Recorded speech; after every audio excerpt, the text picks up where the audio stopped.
আজকে থেকে আমরা সারা দেশে একযোগে সকল ইন্টার্নরা কর্মবিরতিতে আছি।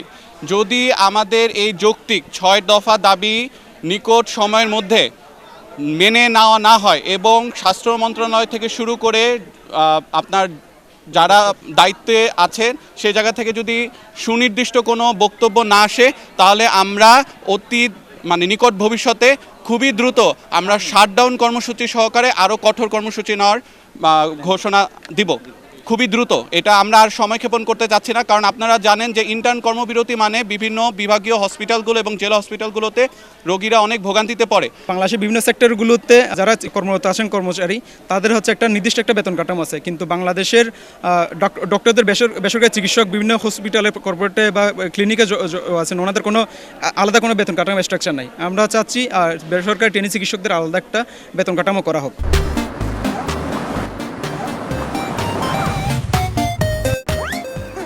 আজকে যারা ইন্টার্ন, কালকে তারা মিড লেভেল।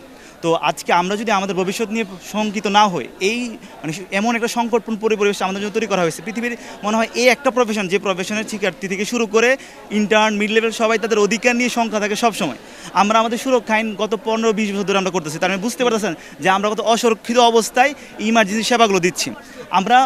আপনারা দেখবেন যে আমাদের দাবির দ্বিতীয় দাবি ছিল আমাদের BCS ট্রেনিং যেন 2 বছরের ট্রেনিংটা যেন আমরা উপজেলায় আমরা করবো না, কারণ উপজেলায় এই ধরনের স্ট্রাকচারই নাই। তাহলে কীভাবে একজন নিউ ট্রেনি সে কীভাবে ওই রকম একটা আনস্ট্রাকচার অবস্থায় সে মানুষকে সেবা দিবে, যেখানে এটা করা হচ্ছে কেন? রুগীর সেবা পাওয়ার জন্য, রুগীর জন্য প্রপার সেবা পায় সেই জন্যই তো। কিন্তু রুগী যখন প্রপার সেবা পাবে না, তারা ছুরিঘাটটা কার উপরে যাবে? পেশেন্টের উপরে যাবে, কারণ পেশেন্ট যখন প্রপার ট্রিটমেন্ট পাবে না, তখন তারা খেপবে কার উপরে? আমাদের উপরেও খেপবে। তো আমরা চাচ্ছি রুগীরা যেন প্রপার সেবাটা পাই।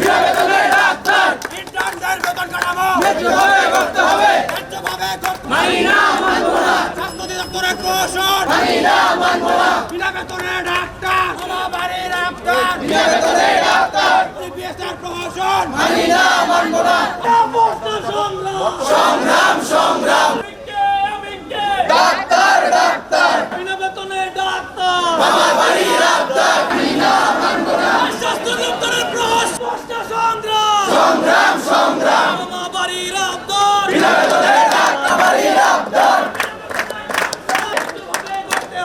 ইন্টারনেট বেতন